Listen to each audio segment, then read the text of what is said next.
It is illegal for left-wing agitators to encourage high school walkouts, but they're doing it anyway. Billie Eilish wants the government to protect her home from invaders, but not yours. And Don Lemon is doing some gaslighting to beat all gaslighting. All that and more coming up this morning. Welcome to the Jay Sheldon Show. We are live on Rumble. You can also listen to our podcasts on Spotify, Apple iTunes, whatever podcast platform. You'll find us there. And also, of course, our YouTube channel, The Jay Sheldon Show. Check us out and subscribe over there. And X, we upload a video version of this show to both of those channels after we're done with our live show. So, welcome in. Thank you for popping by. We appreciate it. And yes, this is our second show at our new time, 9 a.m. Eastern. And of course, that's because Dan Bongino comes up at 10 a.m., our old time slot. So, yeah, by all means, please hang around Rumble and do watch the Dan Bongino show. We are a proud member of the Bongino Army over here, so we encourage you to get out there and help to support all the Rumble shows. And support our sponsor, which is Blackout Coffee, one of them. You know, if you're like me, you want a coffee that is strong, that is bold, unapologetic, just like you. None of that weak corporate watered down chemical crap coffee that they charge you an arm and a leg for. And of course, I am talking about Blackout Coffee. Blackout Coffee is an American company, and they've always got incredible deals going on over there. I've got another one for you. But look at this. Speaking of Dan Bongino, check this out. A bold new collaboration with Blackout Coffee and the Bongino Army. Bongino Army coffee, you can pick some up now. It's one of their signature celebrity blends. You know, this is the real deal. Patriots who still believe in hard work and freedom. You want to start your day off with a kick that actually means something. It's all roasted in small batches. It's all done right here in America. They work with local co-ops and American farmers to grow the best beans on the planet.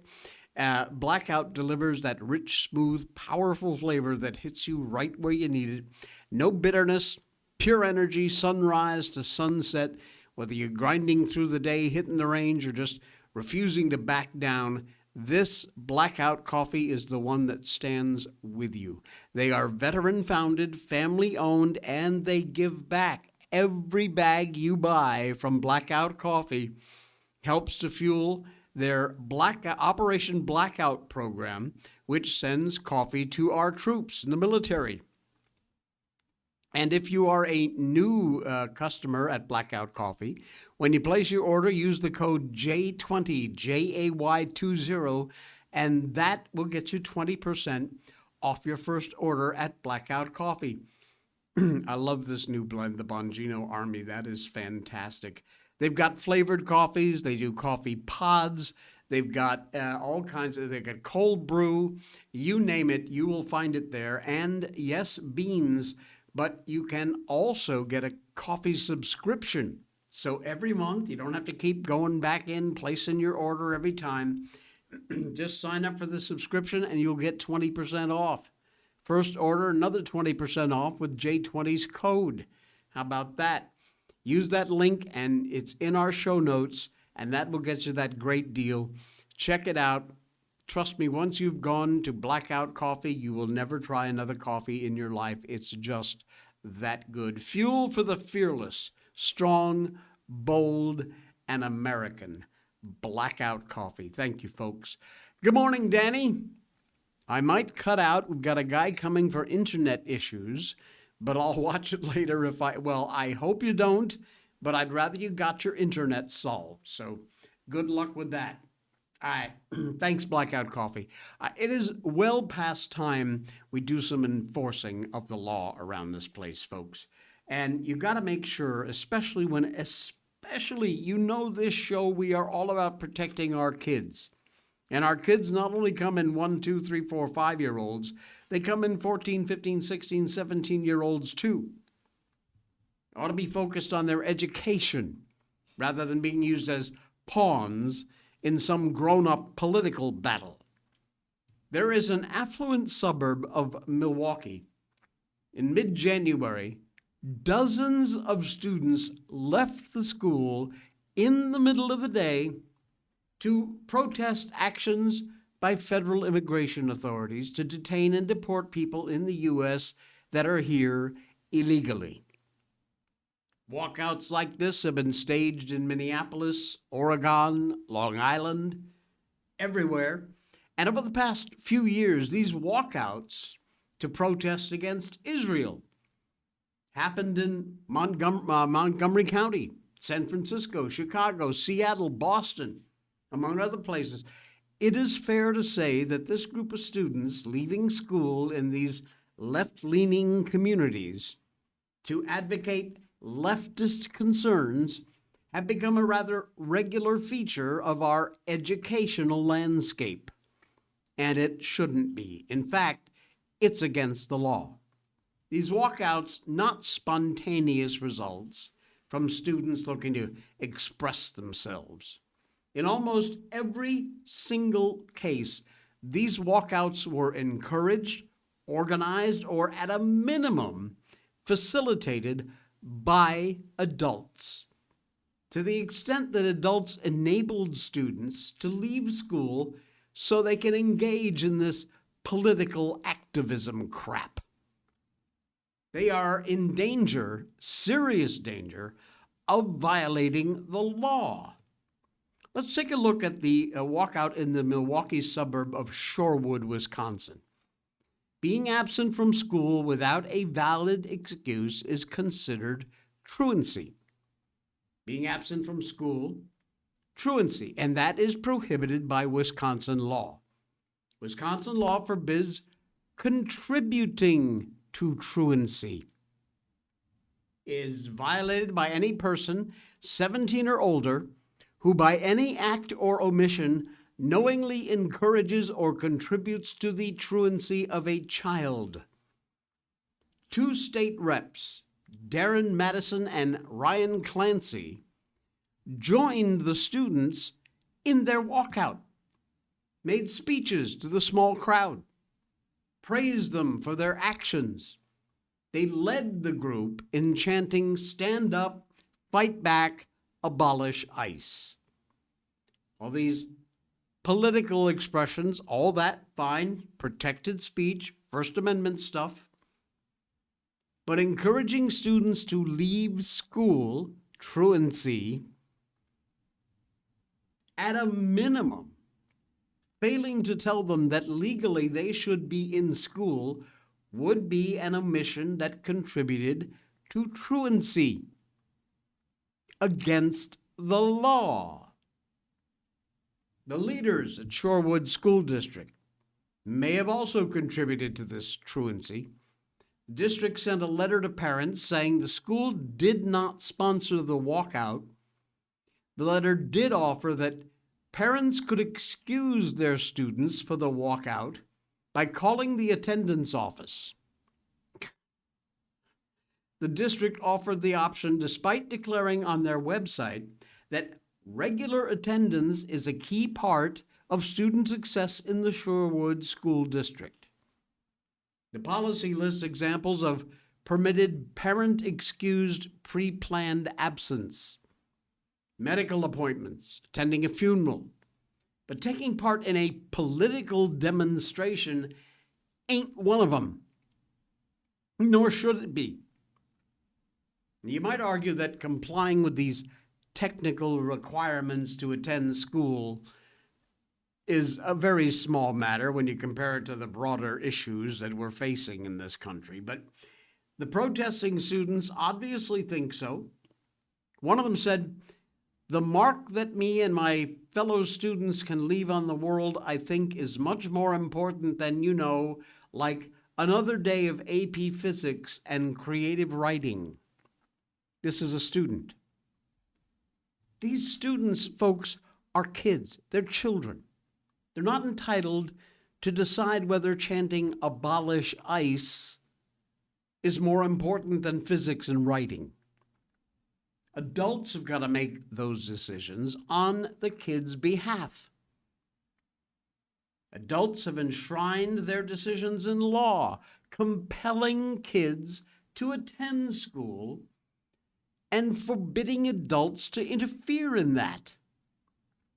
Now, despite these laws, very tempting for adults who want to advance political agendas, to mobilize impressionable children for their causes.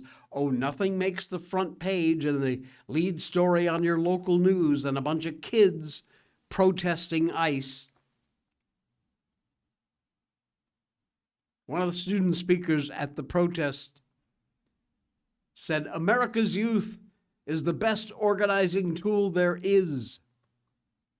The youth are an attractive enough tool that some adults would be tempted to violate the law so they can wield that power. It is the responsibility of every adult to call them out for these violations. Might seem minuscule, but when you look at the big picture, it is not.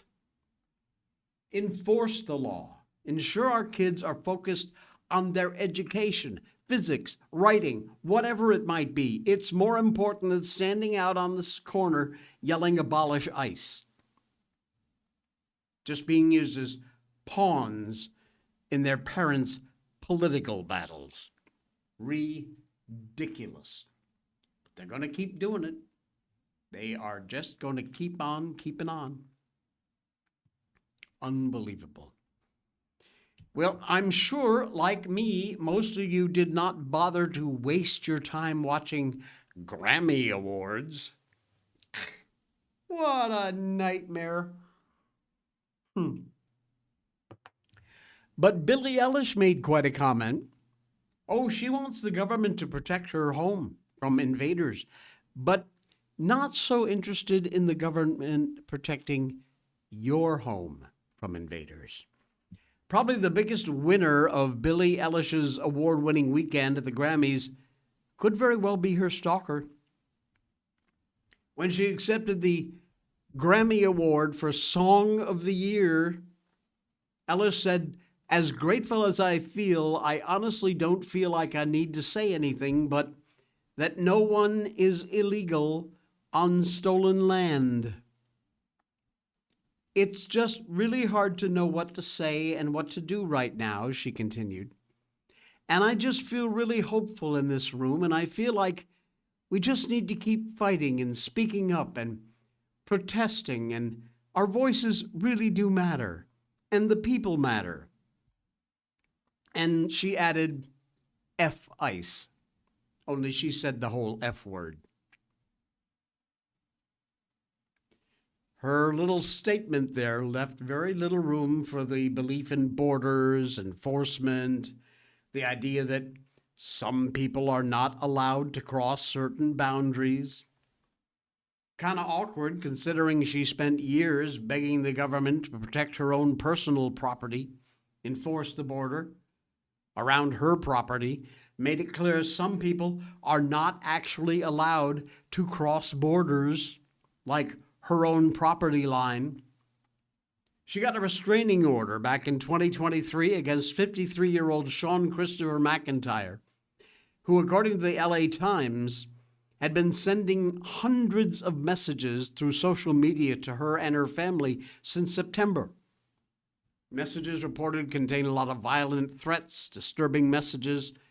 She reportedly suffered substantial anxiety, fear, and emotional distress over her personal safety and the safety of her friends and family. In one instance, according to the report, she observed the stalker sitting down in front of the gate of my residence. The gate, also known as a physical structure meant to keep people out, almost like a border. When an uninvited person crossed the boundary of Billie Eilish's property, She didn't reflect on historical land disputes. She didn't suggest that property lines are just a tool meant to steal land from others. She didn't argue that no one is illegal. No, she went to court and she asked the government to step in and protect her, to decide that someone's presence within 100 yards of her was unacceptable and illegal. And the government did exactly that, as usual. The debacle, absolute, colossal screw-up exposes this idiot woman's absolute hypocrisy. When her safety's on the line, borders aren't just illegal ideas, they're essential. Enforcement of those borders is not meant with F-ice. It's welcomed. She welcomes it in, goes to court to enforce it. When it's Elish's home and gate, surrounding area, all of a sudden she's very comfortable with physical boundaries and extremely enthusiastic about getting that enforced. Just not for you. Her own words at the Grammy run the logic that justified her restraining order. If no one's illegal on stolen land, then the man sitting out in front of her gate wasn't trespassing. He was just existing in a space that apparently no one has the authority to restrict, right? Of course, Ellis doesn't actually believe that. And her gate certainly proves it. Again, just more Hollywood bullshit. You're right. Hollyweird would protect these rapists and murderers. Thank you, Danny. Once again. And as if the anti-ICE people were not showing themselves to be even crazier than we gave them credit for, they've gone way over the top once again. This one you may not believe. Anti-ICE crews have set up checkpoints in Minneapolis. Yeah. They're not just affecting ICE now, they're basically affecting everybody in the neighborhood. They've followed people they think might be ICE agents, provoke confrontations, demanding to know who you are driving in our neighborhood. Also, the poor tech guys, someone apparently thought looked like ICE, just trying to have a quiet lunch. They got misidentified as ICE, and then the crowd forms to start yelling at them. They weren't ICE.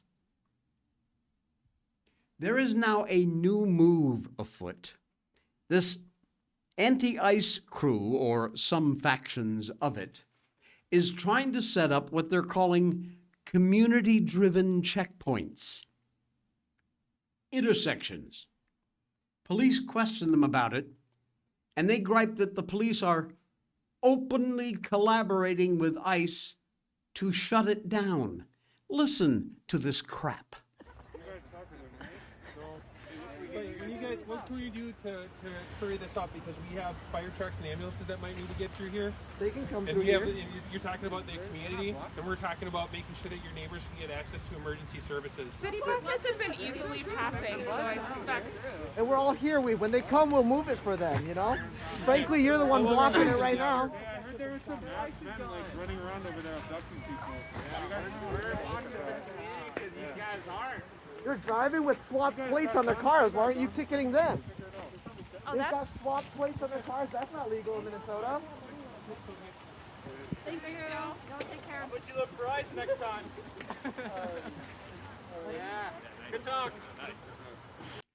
Absolutely unfreaking believable. Meanwhile, the police appear way too nice to these guys. It did turn around and walk away, which is ridiculous. They should be clearing them out of there. They have a chair in the middle of the street. Officers, did you happen to notice that? I think that big red thing was supposed to be a heart with an eye, so you can see with your heart. Yeah. The police said they were concerned about first responders, ambulances, fire trucks that may need to get through responding to emergencies. And the anti-ICE guys, you heard them, they said, oh, we'll clear it out to let them pass. Unbelievable. Community defenders stopping an out-of-state vehicle at the filter blockade. They run the plate through a database. Now, who the hell in an anti-ICE group has a database of license plates? Tell me the government is not involved in this crap. This is ridiculous.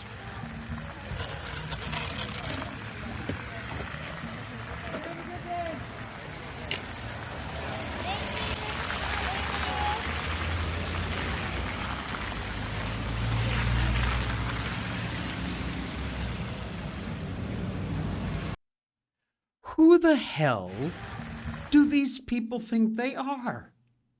Seriously. They're stopping cars at a filter blockade and claim they can run their plates through a database and confirm whether or not the vehicle's connected with ICE agents. They asked people to bring signs and firewood Sunday to one intersection to help hold the intersection and impede ICE operations as much as possible. Sure sounds like an effort to impede to me. The irony of setting up a checkpoint to let people pass apparently is just completely lost on them. So the government actually elected by the people is not allowed to enforce the laws passed by representatives of the people in Congress. But random folks on the street, oh, you're fine, you can do that. Do they even listen to themselves seriously? I guess they're right to throw a tantrum over their political agenda trumps the right of people just trying to get through an area on a Sunday. You think? And did you notice some of them are wearing masks? I'm sorry, I thought the masks, according to these morons, were bad. They were frightening. Why are you trying to hide your identity?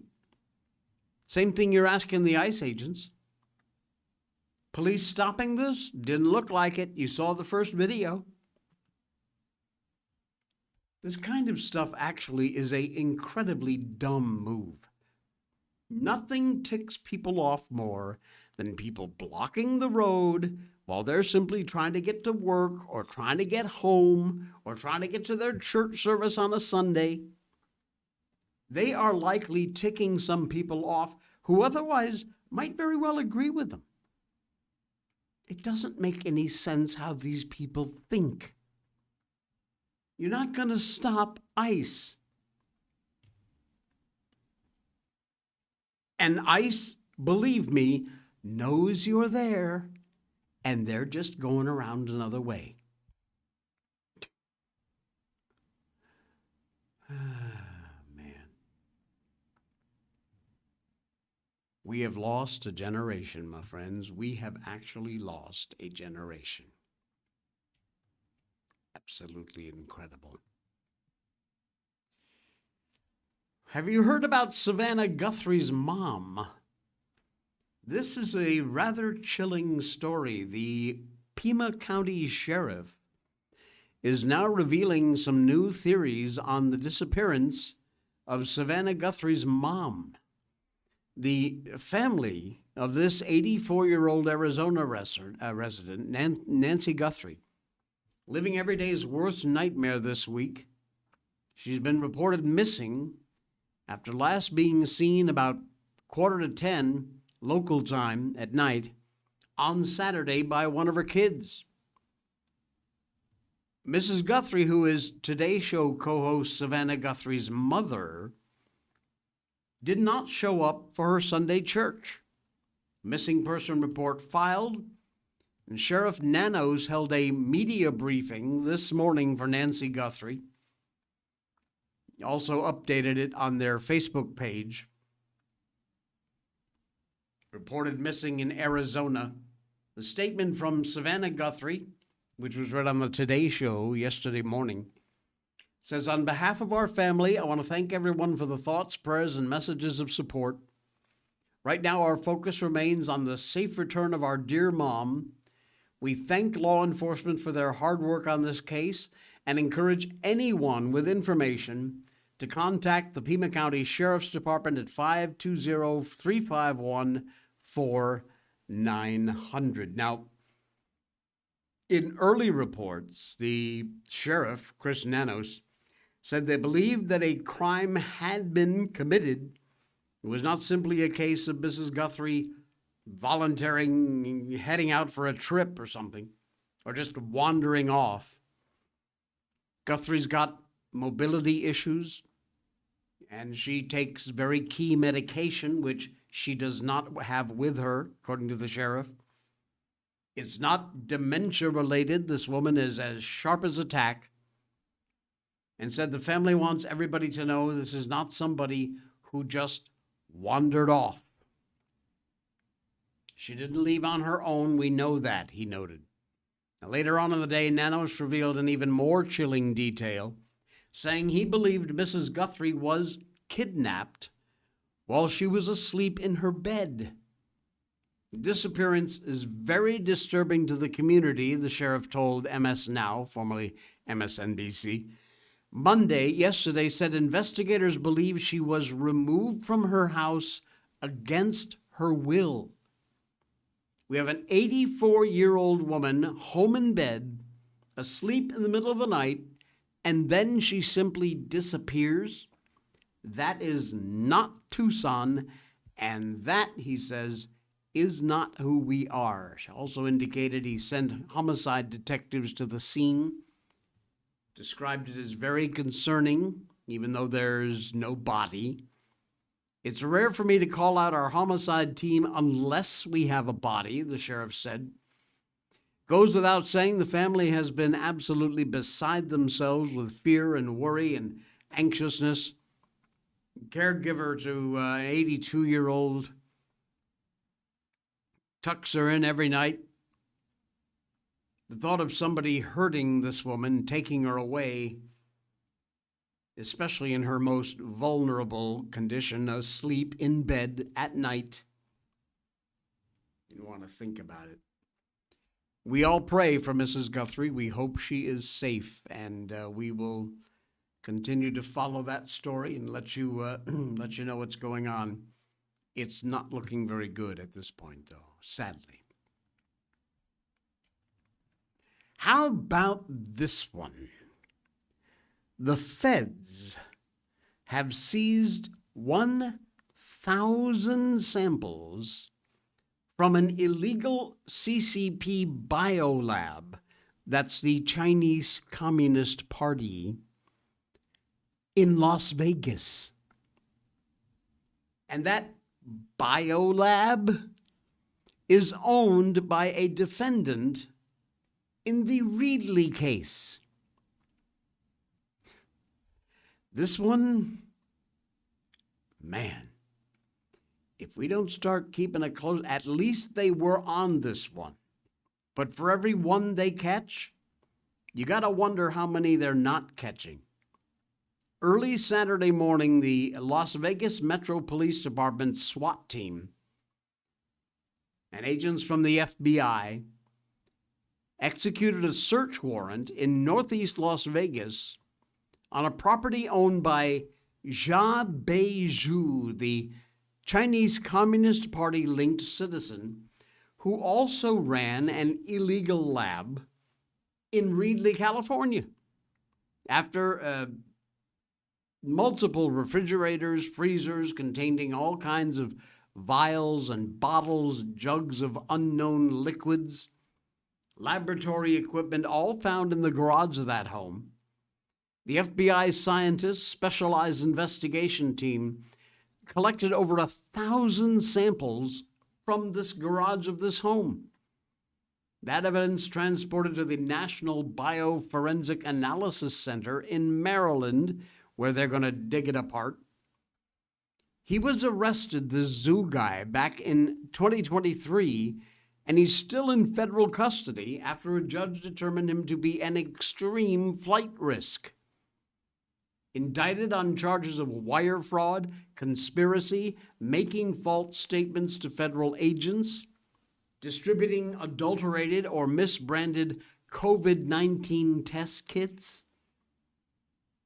Set to go to trial March 10th of this year, and now his business partner and girlfriend, Xiaoyan Wang, Chinese citizen also, by the way, charged with wire fraud, distribution of adulterated and misbranded medical devices. They believe that Wang right now is in China, so there'll be no touching her. This Sunday morning, agents again went to that location of the Reedley Biolab. No information given during the Monday afternoon press con about the results of that search warrant. They said 3 individuals residing in the Las Vegas home at the time the search warrant was executed. All 3 had individually rented rooms from the property manager. Ori Solomon arrested on charges of improperly disposing and discharging hazardous waste. Very nice. Zhu had been jailed since 2023. Wang in the wind somewhere in China. Rather interesting to find out who hired Solomon and when, and where or to whom he sent his rent receipts. They don't know that apparently yet, but they're looking. Maybe have more information on these timelines. The home apparently had been under surveillance before the raid. Now, here's a brilliant piece of information about this home Zhu owned. It is located at 979 Sugar Springs Road in northeast Las Vegas. That happens to be less than 3 miles away from the runways of Nellis Air Force Base, home to the U.S. Air Force Warfare Center. Isn't that nice? Whether he and Wang intended to target any of the personnel there, less than 3 miles away, or just a bunch of equipment at that home that started getting a little too hot in California, that's just speculation right now, but that is not the only national security danger. From their perch overlooking the base, they could certainly have used that home to keep an eye on whatever was happening on the base.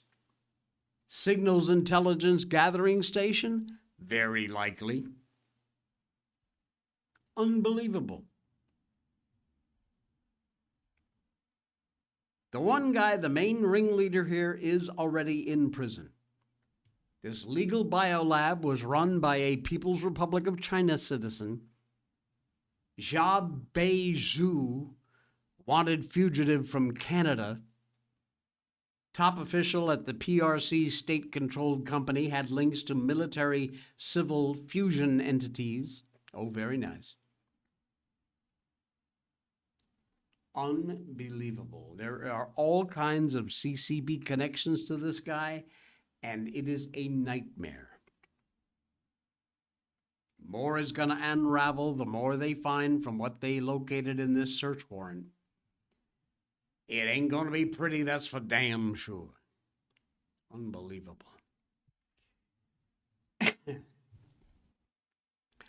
Let us tell you about yet another one of our absolutely amazing sponsors, and that, of course, is Patriot Mobile. Whenever something goes viral, folks, you can rest assured all the fake companies, all the frauds are going to jump on the bandwagon, pretend about, wave the flag, we're a patriotic company. Guess what? They're not. For more than 10 years now, Patriot Mobile has been America's only Christian conservative wireless provider. Patriot Mobile is as easy as 1, 2, 3 to join. They have been in the fight with us and a great supporter of this show. They are the only cell phone service provider that's actually right there on the front lines defending our freedom. Dependable nationwide coverage across all 3 major networks, which means you get the same coverage or perhaps even better than what you're accustomed to now. And you don't fund the left, most importantly of all, or any of those companies who are pretending to be patriots who are absolutely not. When you make the switch to Patriot Mobile, you're supporting a company that is defending free speech, religious freedom, the sanctity of life, our military, our first responder heroes. They are 100% U.S.-based. Their customer service team makes switching so much easier. Even if you're currently under a contract with another provider, give them a buzz, check them out online, get into the customer service chat. They have programs that might be able to get you out of your current contract and stop funding the left. It's patriotmobile.com/J, J-A-Y, easy to remember, patriotmobile.com/J, and you will, like I said, unlimited talk and text, U.S.-based support. Coverage is absolutely guaranteed. You keep your phone number. Nothing changes except where you're putting your bucks. And if you use our link to sign up, your first month is on me. It's free. patriotmobile.com/J. Make the switch today. Do not be fooled by these fake patriotic TV ads. Partner with the only wireless provider that actually lives and breathes our values. patriotmobile.com/J. All right. Thank you, Patriot Mobile. We are so proud to have you as a part of this program. Do get over there, get signed up. You want to know more, check with their customer service. They are fantastic. They're there to help you and get you into the right plan for your budget. All right. Man, a Shevitz. What else we got going on here? Oh, Bill and Hillary. Oh, my goodness. You know, we told you about the dynamic duo choosing to just ignore subpoenas. But the Clintons may have just bent the knee to the Oversight Committee in their contempt case. The only reason they have agreed to terms is because the House moved forward with contempt. The terms they agreed to and discussing the next steps with committee members. This is from Chad Pergram, James Comer, Oversight Committee Chairman. The Clintons' attorney sent an email to the committee in the middle of a House Rules Committee meeting that were prepping the contempt citations. Comer was testifying, and the House was planning on a contempt vote, and then a criminal referral to DOJ for the Clintons for not complying with the subpoena. They were going to do that tomorrow. Bill and Hillary apparently hard at work these days, shredding their already tattered legacy. Not that they have much of a legacy left to stand on. Now yet another ugly charge hanging over their heads. 9 Democrats have joined the Oversight Committee Republicans to forward the Clinton matter to the full House. 3 voted the same for Hillary, that woman. Representative James Comer on X, the Clintons are in contempt of Congress. Their attorney's latest letter makes it clear that they still expect special treatment because of their last name. The Clintons do not get to dictate the terms of lawful subpoenas. That is from the Oversight Committee. Comer, there's no offer. They're trying to set the rules. Comer, they sent an email. We need to see something in writing. Comer, they see the writing on the wall. This is going to be a big bipartisan vote. The Rules Committee preparing for the contempt citation for the floor tonight.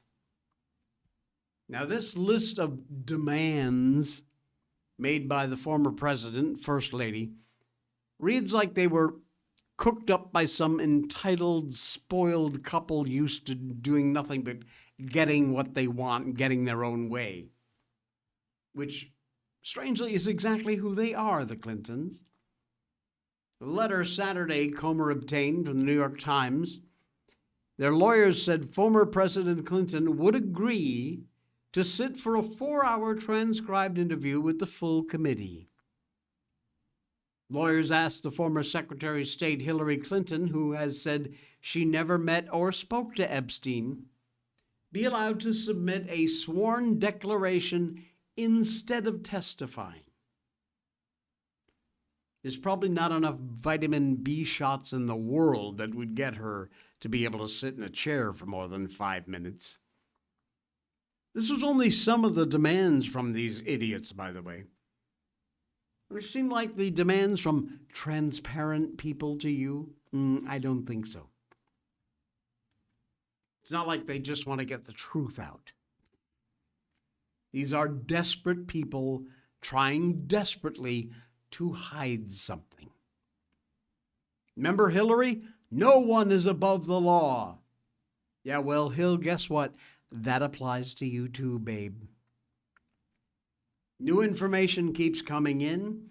Still not clear whether Comer and the Clintons will come to some kind of an agreement or there will be a contempt vote in the next few days. I sure the hell hope so. Try and keep you up to date, keep an eye on it, let you know what's happening. But they're not putting up with any crap. They're not dealing with it.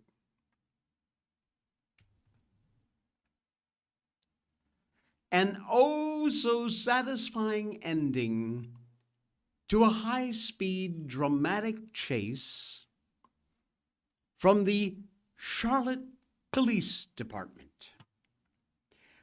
I don't know about you folks, but I spend an unhealthy amount of time watching high-speed car crashes, high-speed car chases with the police with their body cams and dash cams, chopper shots.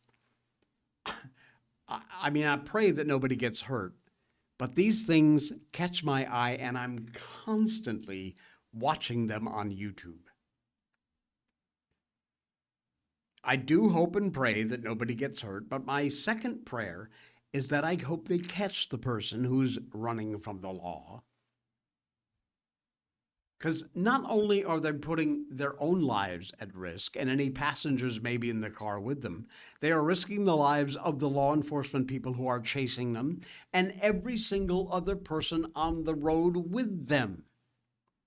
Complete disregard for anybody else. And in a lot of cases, they might be wanted for nothing more than a traffic violation. And yet they chose a high-speed chase. Now, high-speed chases are not quite as common in Charlotte as they are, say, in Los Angeles. They do happen often enough that the chances are you might know someone in Charlotte who has either witnessed one or wound up in the middle of one in a rather unexpected, frightening way. Traffic backed up because of something unrelated going on, and the driver of the getaway Jeep drove into a neighborhood sidewalk, knocked over a couple of mailboxes, swerved back onto the road where they promptly smashed into the front of an SUV. Police cornered the driver on the back and hit the other vehicle, so the driver was not able to get anywhere. Monday afternoon, yesterday, the Charlotte continued to try to dig out from the weekend snowstorm. 11 inches of snow in Charlotte, by the way. Left some of the roads cleared, but very slick with black ice. Start of the work week. This high-speed chase involved 4 people in a vehicle. Don't know yet what started it. News station WSOC-TV got some pretty dramatic footage of how it ended. One suspect taken into custody. But the Charlotte Mecklenburg police officers and the canine officer who chased the suspect on foot through the woods, over a creek, uphill in the snow. Suspect jumped over a fence into somebody's backyard, where it appeared an officer got a hold of him through the fence and would not let go as other officers ran in to try and help. There is a rather dramatic video of the end of this police chase. Sadly, there is no video, I looked everywhere for it, of the actual chase. But this is the ending. In the afternoon, CMPD, after a car that was weaving in and out of the streets of Charlotte, 4 people jumped out at an East Charlotte neighborhood, and Chopper 9 from WSOC TV was in the air for that takedown. Take a look. There is no audio on this particular piece of videotape. There is the canine going after this guy. Jumps over the fence here in just a minute. Police coming up. Canine right on his trail. Flips over the, man, look at that. Flips over the fence. Officer's got his arm through the fence. Canine still trying to figure out how to get over the fence. I want at this guy. This is amazing. Unbelievable. Look at that. Another officer. Man, that deep snow has got to be slippery as all hell. And look at the fence starting to give way. They are not giving up on this guy. This is insane. Finally, one officer decides to make the big jump. And down he goes. Again, that fence is just minutes away from being broken. Okay, finally some backup arrives. Look at that one guy in his uniform, no jacket on, in the snow. Canine's still trying to get over the fence. Nuts. But this guy is cooked. You been caught, pal. Hands behind your back. Wow. Insane. Gives you a whole new respect for our cops, men and women in blue out there. Unbelievable. Big respect goes out to those guys. Danny almost got sideswiped from a high-speed chase in our bigger city, came flying on the side of a merged lane and almost clipped me and the kids. You see, that's what I'm talking about. Thank God you're okay. But these idiots do not realize everybody around you in traffic, the police officers chasing you, you are putting everyone's life in danger, not to mention your own. And by the way, lest you forget, what you are driving is considered a deadly weapon, and you will be dealt accordingly. Keep that in mind too. Man. Yeah, she says, I wonder if the city helped pay for that fence. Good question. No idea. It doesn't say, but that is a good question. All right. Hawaii, what a beautiful place. Maybe. Big win for free speech, though. A judge has blocked a Hawaiian law which censors political satire. Yeah, the Democrat-led law targeting the Babylon Bee and other satirical sites claimed their content risks changing voting behavior. Democrats, who traditionally have absolutely no sense of humor whatsoever, Trump derangement syndrome in spades, but no sense of humor, cannot take a joke. Literally, liberals in the blue state of Hawaii are so joyless that they've actually criminalized satire, mainstay of politics for centuries. Federal judge in Honolulu just told the leftist-led Aloha State, lighten up, dudes. Big win for the First Amendment. Judge Sheldon A.S. Park Friday found Hawaii's looming law censoring online political speech unconstitutional. Yes. Case pitted the Babylon Bee, fake news you can trust, against a Hawaiian Attorney General Ann Lopez and many other speech silencers at the island's state capitol, and Park's permanent injunction stops a law that would basically kill the joke. They tried to shut down the Babylon Bee, but a judge said, nah, that ain't happening. Thank you, Judge. Love it when a plan comes together. All right, lastly, Don Lemon, the apologist. Just keep digging, Don. Just keep digging. You know the old adage, when you're in a hole and you've dug yourself into that hole, number one rule, stop digging. The apologists for Don Lemon are doing nothing more than gaslighting the entire country about this grand jury indictment. Efforts to play down the grand jury indictment of Lemon are hugely flawed. After the unsealing of the grand jury indictment returned against Don Lemon, the left launched a brand new two-track media blitz to defend the former CNN goofball. A cacophony of journalists falsely claiming the Trump admin charged Lemon for exercising his First Amendment right to free speech. And freedom of the press, by the way. Simultaneous, some big names like Jake Tapper and George Stephanopoulos framed the whole grand jury indictment as somehow suspect, because several judges had earlier refused to issue a warrant for Lemon. Neither narrative holds any merit.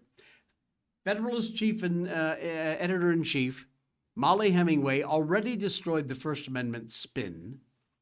Being a journalist, or saying you are a journalist, does not give you the right to interfere with people's First Amendment right to worship, you knucklehead. He is on camera harassing the worshipers and being a part of the effort to keep them terrified. If you were with a gang of bank robbers outside of a bank and you were rolling cameras and they were talking about their plans to go in, guns drawn, and rob the bank, and then you followed them into the bank as they robbed it, sorry, pal, that is not freedom of the press. That is bank robbery that you are taking part in. Idiots. But they're going to continue. Don't believe them. It's all bullshit. We're done. We're out of here. Yeah. Thanks for popping by. The Dan Bongino Show is coming up at Second Day live at 10 a.m. here on Rumble. Hope that you will join Dan and the gang for that over, 200,000 live viewers. Insane.